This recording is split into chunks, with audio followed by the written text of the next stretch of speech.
출애굽기 안에는 출애굽의 여정을 상세하게 다루는데 그 가운데 상당히 긴 분량이 10가지 재앙을 다루고 있습니다.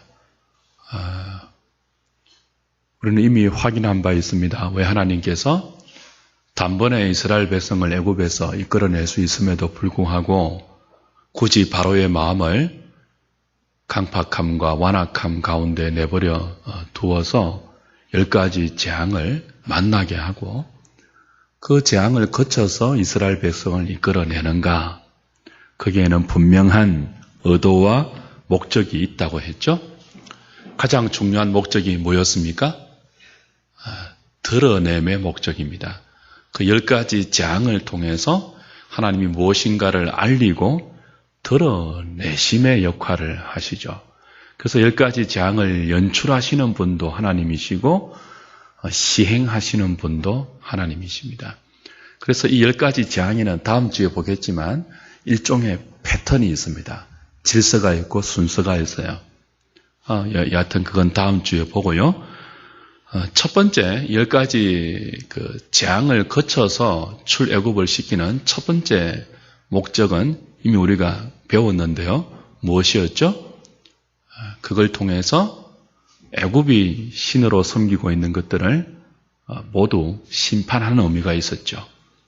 구원은 곧바로 애굽에서 애굽이 의미하는 세상에서 우리를 곧바로 이끌어내는 것이 아니고 세상이 신으로 섬기고 있는 것들, 신처럼 의지하고 여기고 있는 많은 것들이 신이 아님을 다 드러내십니다.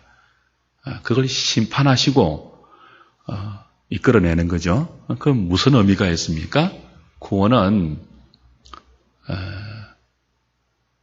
하나님이 아닌데 하나님 노릇하는 우리 삶의 많은 가짜 신들을 내려놓고 그 허망한 삶의 자리에서 탈출하는 것입니다.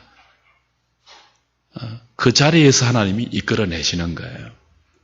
그런 의미가 있었기 때문에 우리가 이 출애굽기의 10가지 재앙을 살피면서 매 순간 우리를 돌아보고 점검해야 할 요소가 있죠. 그게 뭐냐 하면 내가 구원받은 백성임에도 불구하고 여전히 세상이 하나님처럼 섬기고 있는 것들, 세상이 하나님처럼 따르고 있고 의지하고 있고 추구하고 있는 것들을 나도 아무 생각 없이 같이 추구하고 같이 의지하고 같이 따르고 있는 것은 없는가?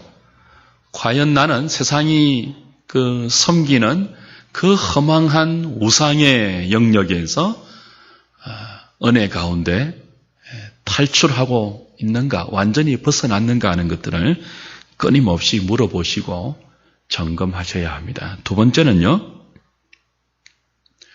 10가지 재앙 모두가 이런 드러냄의 목적이 있습니다. 애굽이 섬기던 신들, 그게 10가지 재앙에 다 포함되는데 그것이 신이 아닌 것이 판명되었다면 반대로 누가 신이라는 거예요? 그 애굽의 가짜 신을 심판하시는 이스라엘의 여호와 하나님, 그분만이 참 신인 것을 드러내는 거죠. 그래서 10가지 재앙에서 반복적으로 등장하는 후렴구가 뭐였습니까? 내가 여호와인 줄을 너희가 알리라. 바로가 알리라. 애굽이 알리라. 이스라엘이 알리라입니다. 그래서 구원은 단순히 출애굽하는 것이 아니고 그 과정에서 여호와가 어떤 분인지를 알아가는 거죠. 배워가는 거죠.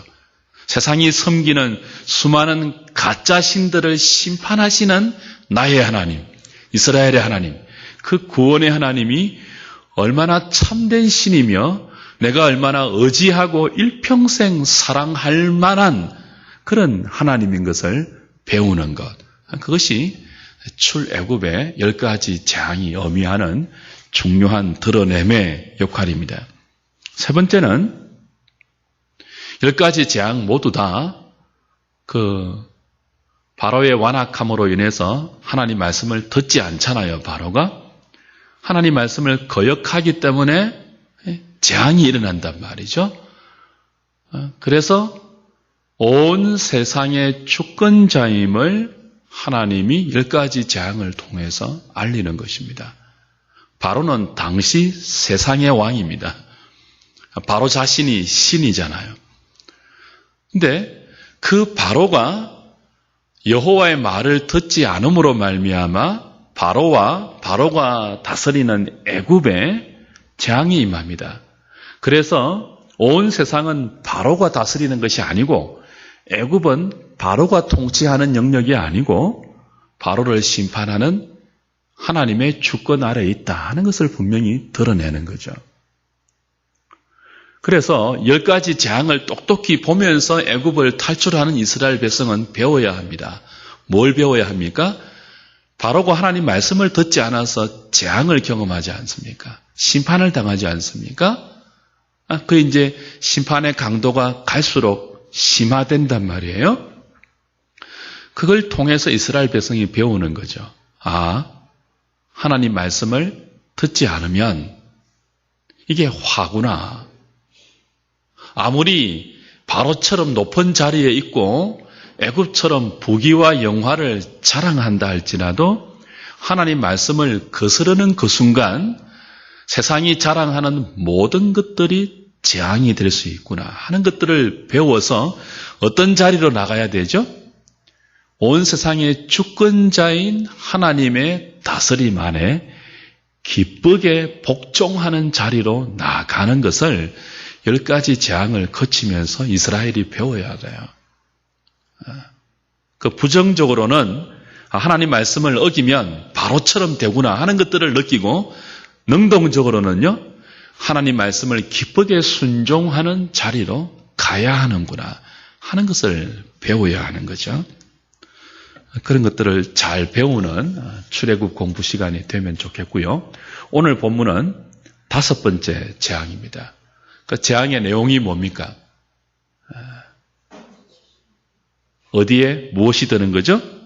가축에게 심한 악질병, 전염병이 생겨서 애굽의 모든 가축이 전염병으로 하루아침에 죽는 것입니다. 왜 이 재앙이 생기겠습니까? 10가지 재앙 모두 애굽이 섬기는 신을 심판하는 의미가 있다고 했죠. 가축도 애굽이 가장 중요한 신으로 섬기는 대상이었습니다. 특별히 소는 애굽의 바로가 자신이 신이면서도 바로가 가장 중요하게 섬기던 가축이 황소였습니다. 애굽의 벽화를 보면요, 바로가 황소 밑에 들어가 그 황소의 어떤 배 밑에서 자신의 권위를 선포하는 그런 그림을 볼 수가 있습니다. 그러니까 애굽의 바로 자신이 신인데 그 신과 동등한 지위를 부여할 정도로 애굽 사람들이 섬겼던 가축이 소란 말이에요. 소만이 아니고 애굽은 자신들이 길렀던 수많은 가축들을 우상으로 신으로 섬기고 그들을 예배했습니다. 그들에게 제사했습니다. 왜냐하면 가축은 애굽에서 가장 중요한 재산이었습니다. 가축이라는 히브리 말 자체가 재산이라는 말의 어근과 같아요. 당시에 결혼하면 신부 지참금으로 뭘 주었죠? 가축을 주었습니다. 가축을. 그러니까 가축은 요즘에 뭐와 같은 거예요? 현금과 같은 것입니다. 현대인들은 뭘 신으로 섬깁니까? 돈을 신으로 섬기죠. 당시 애굽 사람들은요, 돈과 똑같은 가축을 신으로 섬겼다고요. 애굽의 바로와 거의 동등한 수준의 신으로 섬겼다고요. 가축은 애굽인들에게 가장 중요한 재산이었고 가장 숭배했던 대상이었고 그들의 삶에서 가장 중요한 의미요 가치였습니다. 그래서 이 바로를 비롯해서 애굽 사람들은 나일강이 좀 피로 변해도 끄떡하지 않았습니다. 온 전역에서 개구리가 올라오고 이로 뒤덮이고 파리가 그냥 새카맣게 자기를 공격해도 그들은 끄떡하지 않았습니다. 왜요? 아직 가축이 건재했기 때문에. 현대인들은 저금 통장에 잔고가 남아있으면 다른 삶의 불편함이 좀 생겨도 흔들리지 않습니다. 문제가 없다고 생각을 해요. 직장이 건재하고 직장에서 주는 월급이 꼬박꼬박 나오면 삶의 다른 영역에 조금 그 어려움이 생겨도 현대인들은 끄떡하지 않습니다. 애굽이 그랬어요. 물이 좀 냄새 나고 물이 좀 피로 변하고 물에서 개구리 튀어나오고 그죠? 온 전역에 이가 생기고 심지어 파리가 막 가득 덮여서 삶이 좀 불편해도 여전히 들에서 가축이 건재하는 한 그들은 끄떡하지 않았습니다. 그 하나님이 다섯 번째 재앙으로 뭘 치시는 거죠? 그들이 이것만 건재하면 난 괜찮아라고 여기는 그들의 가장 소중한 재산, 가축을 치는 거죠. 가축을.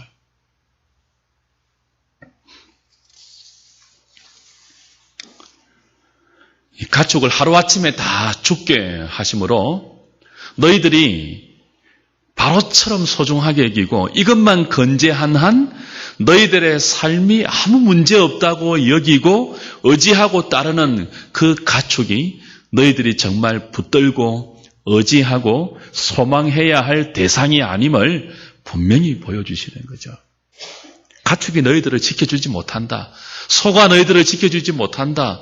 들에 있는 양이나 말이 너희들을 지켜주지 못한다. 그들이 너희들의 울타리나 펜스가 되지 못한다. 내가 손대면 너희들이 정말 생명처럼 여기고 너희들이 하나님처럼 여기는 바로처럼 여기는 그 재산이 하루아침에 날아갈 수 있다.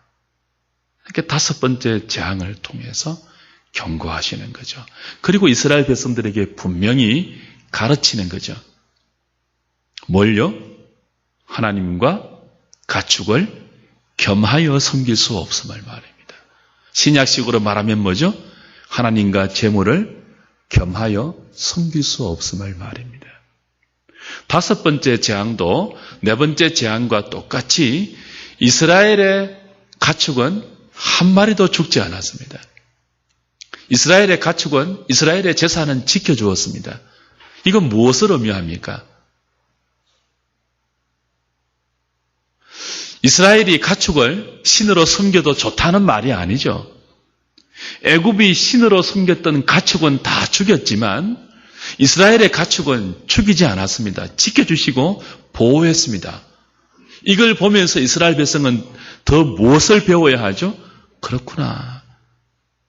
애굽 사람들처럼 가축을 신으로 섬길 것이 아니고 하나님이 지켜주신 우리의 가축을 하나님이 주신 은혜의 선물로 여기면서 그걸 제물로 하나님께 드릴 제물로 여겨야 하구나.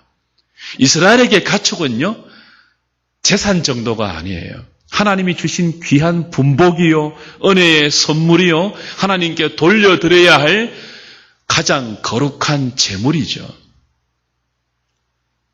나중에 이제 그 출애굽기에서 성막이 지어지고 레위기 가면 성막 안에서 드릴 제사의 제도가 제정되는데 그 제사에서 드릴 그 대부분의 제물이 뭡니까? 가축들이에요. 가축들. 하나님이 왜 이스라엘의 가축을 지켜주시죠? 이건 단순한 재산이 아닙니다. 이건 하나님께 돌려드려야 할 그들이 하나님의 은혜의 선물로 받았다는 것을 고백하면서 하나님께 영광을 돌릴 귀중한 수단이 되는 제물이에요. 제물. 재산 제자가 아니고 제물. 제사 때 드릴 제물이에요. 이스라엘에게 하나님이 가축을 허락하시고 그 가축을 애굽의 가축이 전몰할 때도 지켜주신 것은 너희들의 가축은 애굽처럼 신이 아니고 내가 주신 선물이며 나에게 돌려야 할 거룩한 제물이다 하는 것들을 가르쳐 주시는 의미죠.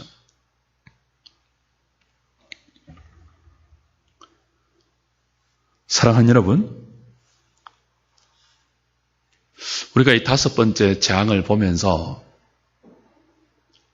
오늘 저녁에 참 간절히 기도해야 될 제목도 그거예요. 하나님과 재물을 겸하여 섬길 수 없다고 하는데 우리가 정말 이 말씀 앞에 진실되게 스스로에게 질문해야 할 것은 둘 중에 하나 택하라면 여러분 뭘 택하실래요?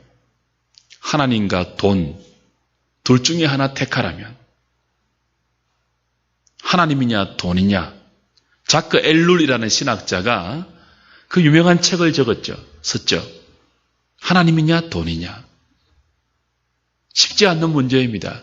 왜 수많은 그리스도인들이 재물 앞에서 하나님을 선택하지 못하고 재물 앞에서 하나님을 외면하고 재물을 선택할까요? 재물에게는 하나님의 은혜가 아니면 하나님처럼 숭배할 만한 힘이 있기 때문에 그래요. 여러분, 돈의 힘이 얼마나 막강합니까? 힘이 있기 때문에 그 힘을 사람들은 하나님처럼 숭배하는 것입니다. 눈에 보이는 힘 중에 어쩌면 가장 큰 힘이 애굽의 가축이 의미했던 돈이죠. 돈의 힘이죠. 우리는 돈의 힘을 무시하지 않습니다. 돈의 힘을 인정합니다. 인정해야 돈이냐 하나님이냐의 그 두 기로에서 마땅한 힘이 있는 돈보다 더 큰 능력이 되신 하나님을 선택할 수 있는 기도와 그걸 위한 은혜를 구하게 되는 것이죠. 여러분, 돈을 아무것도 아닌 것처럼 여기지 마십시오. 돈을 무시하지 마십시오. 그런 자들은 하나님도 무시할 수 있습니다. 돈이 너무나 막강한 위력을 떨치는 그런 존재이기 때문에 그 돈보다 하나님을 우리는 기도하면서 선택할 수 있는 믿음을 구해야 하는 것입니다. 왜 하나님이 5번째 재앙으로 애굽의 가축을 다 죽인다고요? 그걸 사람들이 신으로 섬기고 있기 때문에 그래요. 여러분들이 혹은 우리가 수많은 현대인들이 그러는 것처럼 하나님을 모시고 있고 하나님을 섬기고 있으면서도 돈을 하나님처럼 숭배하고 의지한다면 언젠가는 그 사람들에게 신이 되어 있는 돈을 애굽의 5번째 재앙처럼 하나님이 몽땅 가져가 버릴 것입니다. 여러분 수중에서 돈이 남김없이 빠져나가는 분이 있습니까? 돌아보십시오. 내가 돈을 말로는 그렇지 않았지만 실제적으로 내가 돈을 하나님처럼 섬기고 있는 것이 아닌가? 돈을 하나님처럼 사랑하고 있는 것이 아닌가? 하나님이 우리를 사랑하시기 때문에 그의 사랑하는 자가 하나님과 동등한 가치로 돈을 섬기고 있는 것을 질투가 나서 보지를 못해요. 하나님 백성이 돈을 하나님처럼 섬기고 있는 것을 하나님은 그냥 보시지 못하기 때문에 때때로 뭐예요? 그걸 다 거둬가실 때가 있습니다.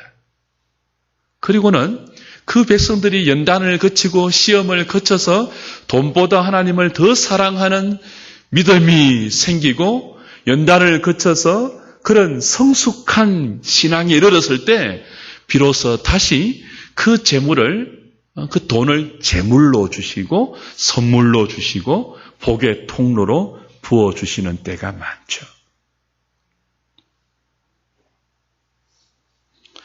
한 가지 특이한 것은 9장 상절에 나오는 것처럼 하나님이 미리 바로에게 경고하셨죠. 들에 있는 가축들에게만 전염병이 생긴다 그랬습니다.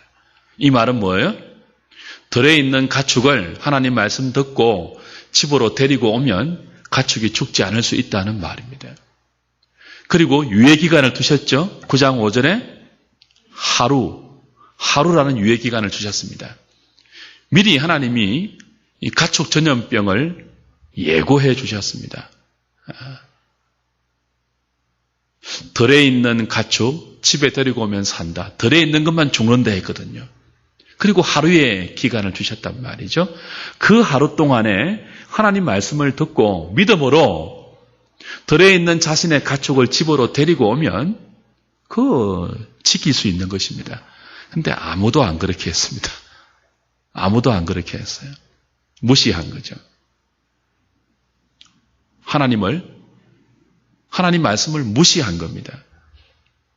여러분, 바로와 애굽 사람들이 이렇게 교만합니다. 뭐 그럴까봐 설마 들에 있는 지금까지 아무 일도 없었던 그 건강한 나의 소가, 나의 말이, 나의 양이 설마 죽을까봐 네 가지의 재앙을 다 경험하고도 인간은 이렇게 완악합니다. 자신의 가장 소중한 것이 여전히 남아있으면요, 끝없는 하나님의 경고가 주어짐에도 불구하고 돌이키지 않는 것이 완강한 인생입니다. 들에 있는 가축 다 죽는다 말했잖아요. 그냥 집으로 데리고 오면 사는데도 그걸 안 한다니까요. 하루의 기간이 주어져 있는데도 그걸 안 한다니까요. 사람들이 왜 비참함을 겪습니까? 몰라서 그런 경우도 있지만 대부분의 경우는 하나님이 충분히 알려줌에도 불구하고 고집이 세고 미련하고 어리석고 교만해서 그런 거예요. 교만해서. 하나님 말씀과 그 말씀의 진리가 보편적으로 인간에게 가르쳐 주신 수많은 진리의 방법들을 그들이 완강하게 무시하기 때문에 인생들이 그렇게 불행을 겪는 거죠. 여러분, 가장 큰 문제가 뭡니까? 교만함입니다. 하나님 말씀을 무시하는 이 미련함과 어리석음입니다. 그것 좀 데리고 오면 되는데 왜 안 데리고 올까요? 들에 있으면 죽는다 그랬잖아요. 여러분, 하나님 말씀을 무시하지 마십시오. 대통령 말을 무시합니까? 하다못해 구청장 말도 무시하지 않습니다. 우리는 경찰서에서 날라온 벌금 딱지도 무시하지 않는다고요. 그거 낸다고요. 안 내면 가산금 붙는 줄 알고 그거 낸다고요. 근데 왜 어리석은 인생이 하나님 말씀을 무시할까요? 당장 어떤 일이 일어나지 않는다고요? 우리 지난주에 배웠잖아요. 버려둠을 당하는 것이 가장 큰 벌이라고. 마지막 날에는요, 영원히 버림당합니다. 하나님 말씀을 무시하는 것은요, 정말 머리 위에 숯불을 이고 사는 것입니다. 무시무시한 심판과 재앙을 자신이 계속 쌓아놓고 사는 거예요. 바로가 그런 거죠. 애굽인들이 그런 거죠. 그 미련함과 어리석음을 저와 여러분들이 답습하지 않으면 좋겠습니다.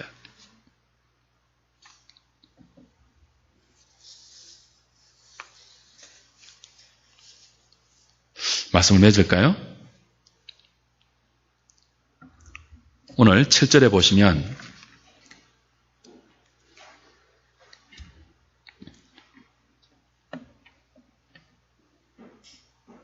뭐라고 되어 있습니까?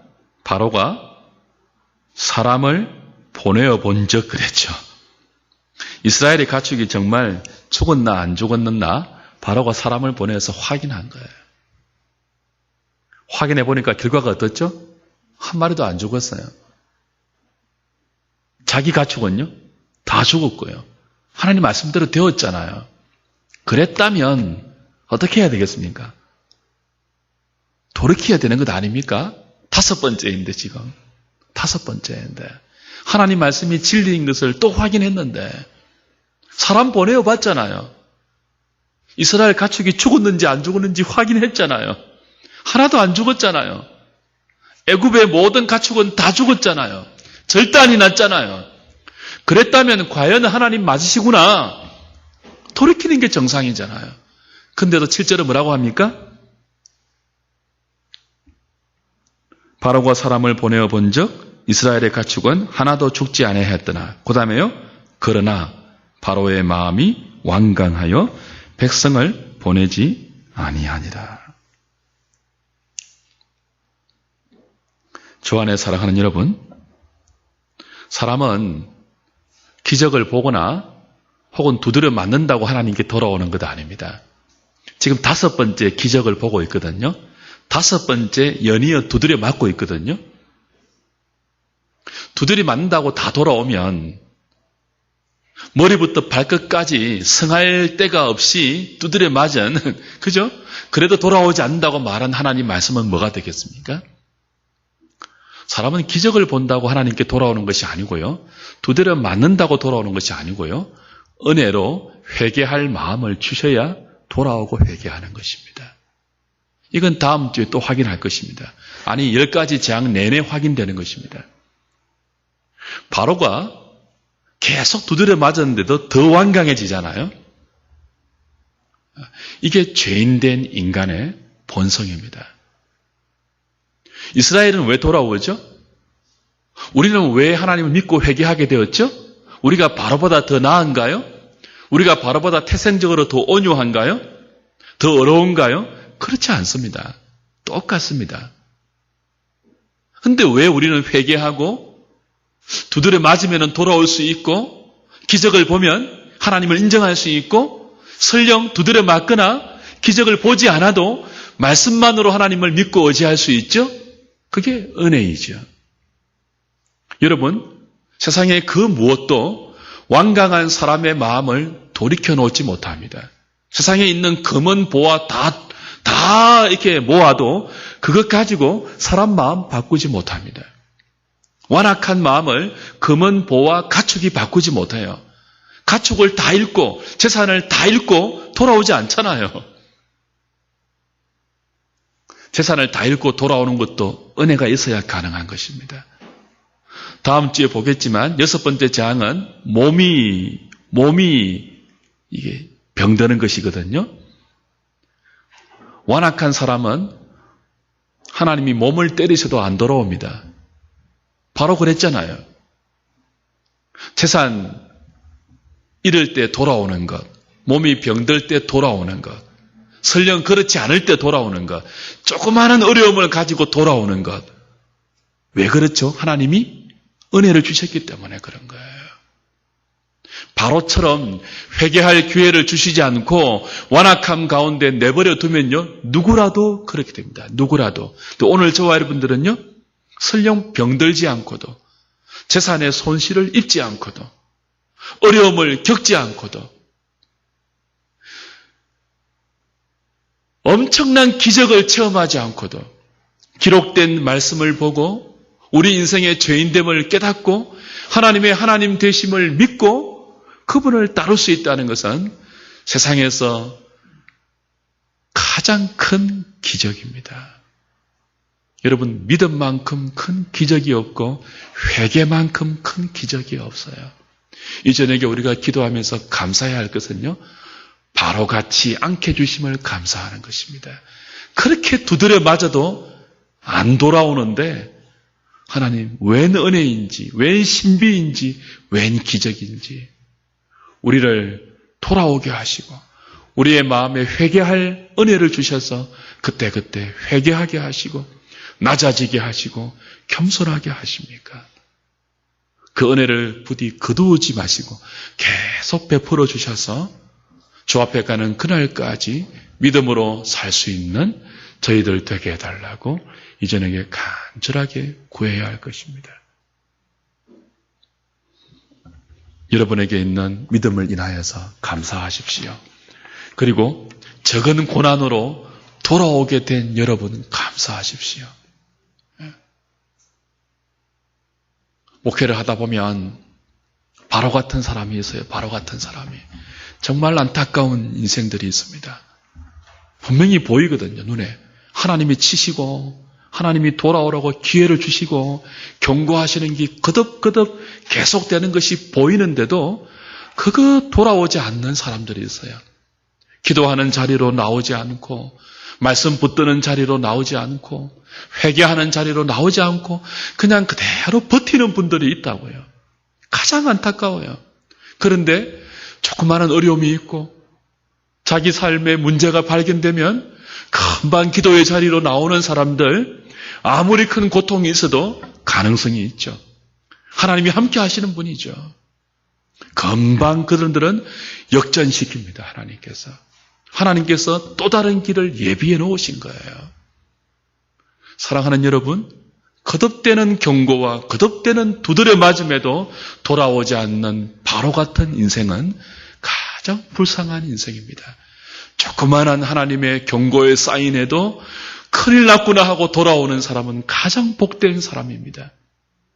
재물과 하나님을 겸하여 섬길 수 없다는 5번째 재앙이 주는 교훈을 붙들고 이전에게 하나님, 우리의 소유가 아직 건재할 때 하나님과 재물을 겸하여 섬길 수 없다는 주의 말씀을 다시 붙들고 하나님이 주신 모든 소유와 재산과 건강과 나의 모든 것들을 신으로 하나님처럼 의지하고 숭배할 것이 아니고 하나님 주신 귀한 선물로 고백하면서 그걸 다시 하나님께 돌려드리고 그걸 수단이 아니고 그걸 목적이 아니고 거룩한 수단으로 삼아서 하나님을 드러내고 이웃을 사랑하고 주의 복음을 위해서 힘껏 섬길 수 있는 도구로 사용하는 그런 저희들 되게 해달라고 이전에게 5번째 재앙의 교훈을 붙들고 기도하는 저와 여러분 되었으면 좋겠습니다.